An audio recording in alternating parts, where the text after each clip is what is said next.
क्रमांक पूर्वाध 192 संतोष को दर्शन और नामकरण।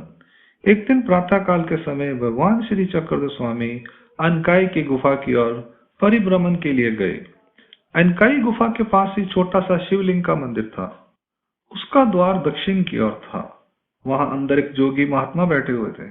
उसे संबोधित करते हुए भगवान ने उससे कहा, हे महात्मन, आप यहाँ रहते हो क्या? इस पर महात्मा ने कहा, भगवान, बिल्कुल सुख और संतोषमय वातावरण में रह रहा हूँ। फिर भगवान ने पूछा, नगर में भिक्षा मांगने जाते हो? सुख और संतोष से भिक्षा मांगते हैं?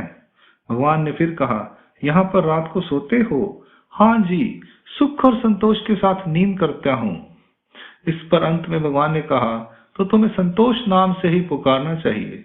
तुम्हारा नाम संतोष मुनि ही होना चाहिए। इतना कहते ही उस संतोष मुनि को स्थिति का सुख होने लगा। भगवान अनकाई गुफा में थोड़ी देर बैठे रहे। फिर वहां से वे अपने निवास स्थान चतुर्विद के मंदिर में गए। इसके बाद वह महात्मा भी भगवान के साथ आ गए। फिर वे भगवान के पास ही रहने लगे। नवचंडी के दिनों उस जोगी महात्मा को एक चादर मिली थी, वह उसने भगवान को समर्पित कर दी। लीला का हेतु। भगवान प्रातः काल के समय अनकाई गुफा की ओर गए। वहां एक जोगी महात्मा बैठा हुआ था। उससे भगवान ने जो भी पूछा, उसके उत्तर में उसने सुख संतोष शब्दों का प्रयोग किया था। भगवान ने उससे कहा कि फिर तुम्हें संतोष मुनि नाम से पुकारना चाहिए। भगवान के मुख से संतोष शब्द के उच्चारण मात्र से ही उसे स्थिति का सुख प्राप्त होने लगा। वह शिल्प विद्या थी। शब्द के उच्चारण से शिल्प विद्या होती है। तब से वे फिर भगवान के सन्निधान में ही रहने लगे। उसने भगवान को चादर समर्पित की। भगवान से उन्हें वेद हुआ, इसलिए वे वेदवंत कहलाए। वेद के अनुसार ही उसे पुण्य कार्य का अधिकार प्राप्त हुआ। यह लीला अवर शक्ति के अंतर्गत आती है। अंक लीला क्रमांक पूर्वाध 192 यहाँ संपूर्ण होती है। लीला क्रमांक 193 अभ्यास द्वारा रहस्य प्रकट न करने की शिक्षा। महात्मा संतोष जब भगवान के सन्निधान में रहने लगे तो वह अपने अन्य जोगी महात्मा के पास आते जाते नहीं थे। वे सब आपस में जब मिलते तो कहते कि वह अब उनके पास आता नहीं, योग साधना के अभ्यास भी नहीं करता, उनके साथ बातचीत भी नहीं करता। कुछ समय के बाद जब संतोष महात्मा एक दिन भिक्षा मांगने के लिए गांव में गए तो उसके पहले साथी जोगियों ने मिलकर संतोष की लाठी, झोली, पात्र और कंथा आदि सामान उससे छीनकर अपने पास रख लिया। महात्मा संतोष को उनका यह व्यवहार अच्छा नहीं लगा। उसने तैश में आकर उनसे कहा, तुम्हारे में हिम्मत है तो मेरे साथ योग का अभ्यास करो, योग आसन करो। संतोष की बात को सुनकर उन सब ने कहा, ठीक है, हम योगाभ्यास करते हैं। इतने में संतोष ने योगासन करने शुरू कर दिए। संतोष के द्वारा किए गए योग आसनों को देखकर उसके सारे साथी बड़े शर्मसार हुए।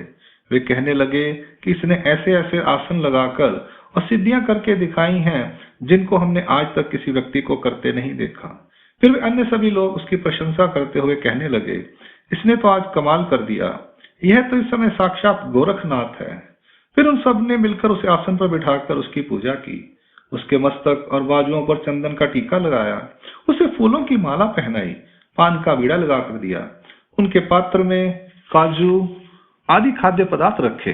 इस प्रकार वे अपने आप में गर्व का अनुभव करते हुए भगवान के पास आए। भगवान ने हाथ से इशारा करते हुए कहा, संतोष, यह क्या है? इस पर संतोष ने आप बीती सारी घटना भगवान को बताते हुए कहा, भगवान, ये जोगियों के छोकरे बहुत मस्ती में आ गए थे। इनकी मस्ती का नशा उतारने के लिए ही मैंने इनसे कहा कि उसके साथ वे योगासन करने का अभ्यास करके देखें, फिर पता चल जाएगा कि कौन कितने पानी में है। फिर भगवान ने संतोष को समझाते हुए कहा, हे महात्मा संतोष, आपको हमारे पास रहकर जो विशेष प्रकार की सिद्धि प्राप्त हुई है वह तुम्हारी रहस्यपूर्ण पूंजी है, खजाना है। अपने रहस्यमय खजाने का प्रदर्शन करने से उसका महत्व, उपयोग और शक्ति समाप्त हो जाती है। शक्ति के क्षीण हो जाने पर वह सिद्धि अंदर से खोखली हो जाती है। अपने रहस्य को बुद्धिमान पुरुष ने सुरक्षित रखना चाहिए, उसे व्यर्थ ना गवा दे वह। लीला का हेतु। महात्मा संतोष जब भिक्षा के लिए गांव में गया तो अन्य युवा जोगियों ने ईर्ष्यावश उसकी लाठी, झोली, पात्र आदि वस्तुएं उससे छीन ली। तब उसने उनके साथ योगासन का अभ्यास करने की प्रतियोगिता की, होड़ की। इसमें संतोष विजयी हुआ। फिर उन युवा जोगियों ने संतोष की पूजा अर्चना की, उसे गंध अक्षता की, उसे गोरख समझकर उसका सम्मान किया। जब वह भगवान के पास गया तो भगवान ने उसे समझाते हुए कहा कि अपनी सिद्धि का रहस्य दूसरों के सम्मुख प्रकट नहीं करना चाहिए, इससे उस सिद्धि का महत्व नष्ट हो जाता है। वहां रहस्य का तात्पर्य है उसका बीज रूप सामर्थ्य, महत्व, क्योंकि दूसरों ने उस सिद्धि के विषय में कभी कुछ सुना भी नहीं होता। उसे प्रकट करने से अपनी हानि होती है।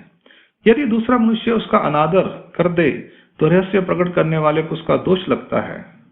जैसे बिच्छू के जहर को शांत करने वाले मंत्र में शक्ति होती है, दूसरे रूप में बीज से तात्पर्य है उस शब्द या सिद्धि में दूसरे को प्रभावित करने की शक्ति होती है, वह नष्ट हो जाती है, केवल खोखले शब्द रह जाते हैं, उसकी क्रिया भी निष्प्रभावी हो जाती है। उससे फिर ना साधना पूरी होती है और ना ही साध्य प्राप्त होता है। वे नाथ पंथ के 84 प्रकार के आसनों को जानते थे, ओली सिद्धि की 14 मुद्राएं, समाधि की 14 धारणाएं जानते थे। कलयुग में ओली नाम की सिद्धि होती ही नहीं। इन सब में से संतोष को कुछ एक का ही ज्ञान था, इसलिए भगवान ने संतोष को शिक्षा दी कि अपने रहस्य को अपने पास ही रखना चाहिए, उसे दिखाने के लिए व्यर्थ गवाना नहीं चाहिए। अंक लीला क्रमांक पूर्वार्ध 193 यहाँ संपूर्ण होती है। दंडोत प्रणाम। जय श्री कृष्ण।